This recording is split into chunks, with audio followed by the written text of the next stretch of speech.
करेंगे, लेकिन समुद्र का मंथन करें कैसे? एक काम करो, कोई भी मंथन करो तो सबसे पहले चाहिए मंथन करने के लिए एक रई चाहिए मथने के लिए। फिर रई के लिए एक रस्सी चाहिए। बोले हाँ चाहिए।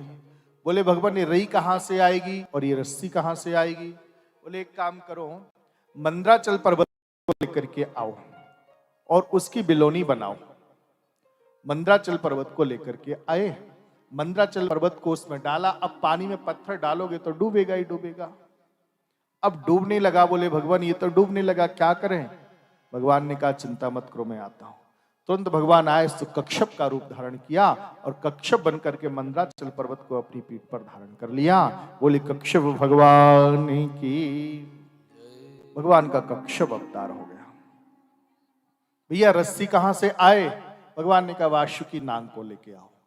वासुकी नाग को बुलाया गया, वासुकी नाग की रस्सी बनाई गई। एक तरफ पकड़ा देवताओं ने, एक तरफ पकड़ा दैत्यों ने, और जैसे रस्सी को खींचा बड़ी जोर से मंथन हुआ।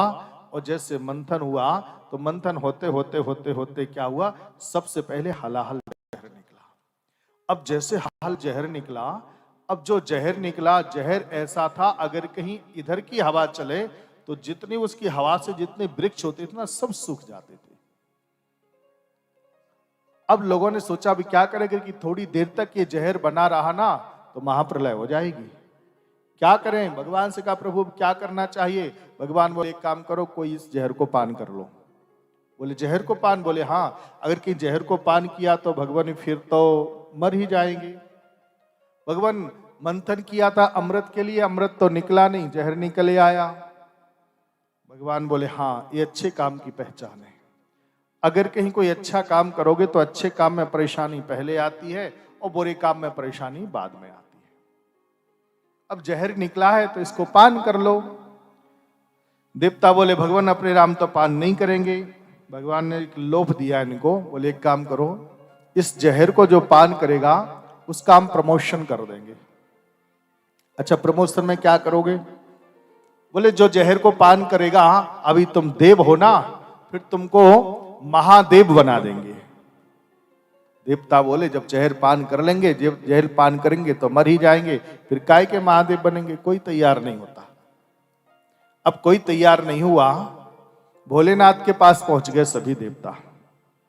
कैलाश पर्वत पर गए, बाबा से कहा बाबा इस समुद्र का मंथन किया तो इससे जहर निकला है, आप इसको पान कर लो। भोलेनाथ बोले जहर तो हम पी लेते, लेकिन एक काम करो भैया पार्वती से पूछ लो, अगर कि उनकी आज्ञा होगी तो जहर को पान कर लेंगे। देवताओं ने कहा ना करना है तो ऐसे ही कर दो। अरे किसी की पत्नी से कहें तुम्हारे श्रीमान जी को जहर पिला दें, कौन स्वीकार करेगा? ना करना है तो ऐसे ही कर दो ना बाबा। बाबा बोले नहीं, ना नहीं करना है, पान करना है। लेकिन वो अर्धांगिनी है, इसलिए कोई भी गृहस्थ जीवन में कोई भी काम करें, अच्छा काम करो बुरा काम करो, तो पत्नी से जरूर पूछना चाहिए। इन्होंने कहा तो ठीक है। देवता लोग गए, जाकर के मैया पार्वती से कहा मां ये जहर निकला है। मैया पार्वती बोली क्या कह रहे हो, जहर? बोले हाँ, जहर को पान करवा दें। मैया पार्वती ने ना तो ना किया ना हाँ किया, रोना शुभारंभ कर दिया। अब तो बड़ी जोर जोर से रोने लगी। भोलेनाथ ने कहा क्या हुआ?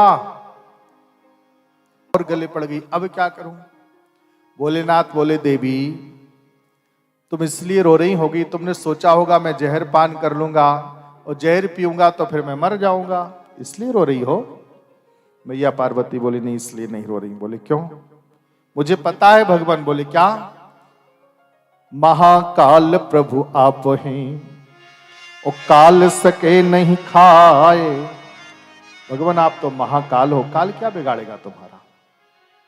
महाकाल प्रभु आप हैं और काल सके नहीं खाए। पर डर इस बात का है। बोले किस बात का? कि राम कथा ही में बसी नाथ न सो जर जाए। भगवान आपके हृदय में राम कथा है, आपने कहीं जहर को पान किया, अगर कि ये राम कथा जल गई तो हमको फिर राम कथा कौन सुनाएगा? इसलिए भगवान हमको डर लगता है। करालम महाकाल कालम कृपालम, भगवान आप तो कालों के काल हो, तुम्हें कौन मार सकता है। भोलेनाथ ने कहा देवी तो चिंता मत करो, मेरा कुछ भी बाल बांका नहीं होगा, आप आज्ञा दो तो जहर पान कर लो।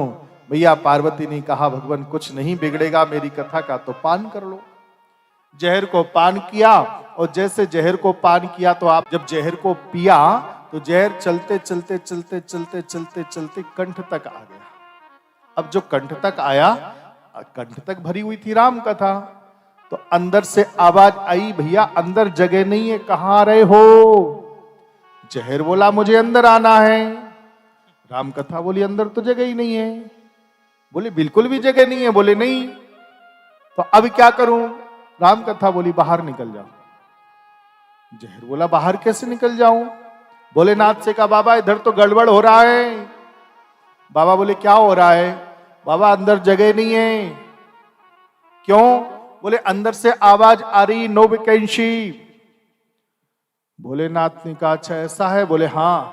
तो कहां तक पहुंच गए हो आप। बोले कंठ तक। बोले तो बाहर आ जाओ ना। जहर बोला बाहर आ तो जाऊं, लेकिन एक बार कोई चीज मुंह में पहुंच जाए फिर बाहर निकाल दो तो कोई किसी के काम की नहीं रहती। बाबा अब तो मैं किसी के काम का भी नहीं बचा, अब तो मुझे कोई स्वीकार ही नहीं करेगा। अगर की ऐसी बात थी तो पहले पान क्यों किया आपने। भोलेनाथ ने कहा ये बात तूने ठीक कही है, अभी क्या करूं। भोलेनाथ बोले तो एक काम करो, तुम कहां तक पहुंच गए हो अभी। जहर बोला अभी तो हम पहुंचे कंठ तक। भोलेनाथ बोले तो वहीं पर आसन डाल दो ना। सो जहर ने क्या किया, वहीं पर आसन को डाला, और जो आसन को डाला सो जहर का प्रभाव तो पड़ेगा ही पड़ेगा। सो भोलेनाथ का कंठ पड़ गया नीला, और जो नीला कंठ पड़ा उसी समय से इनका नाम पड़ गया नीलकंठ। बोले नीलकंठ महादेव की। भगवान का नीलकंठ नाम हो गया। अब जैसे नीलकंठेश्वर नाम हुआ, अब भोले बाबा ने जैसे जहर को पान किया, अंदर थी राम कथा और ऊपर से जहर। अब जैसे जहर, अब अगर कहीं कोई भंग खा ले या दम लगा ले, और फिर अगर की ठंडा ठंडा पानी मिल जाए उसको, है ना। अब सिर पे थी गंगा जी और इधर जहर को पान किया तो थोड़ी ठंडक में मिली, और जो ठंडक मिली सो भोलेनाथ को तो लग गई समाधि। बोली शंकर भगवान की। देवताओं ने कहा लगने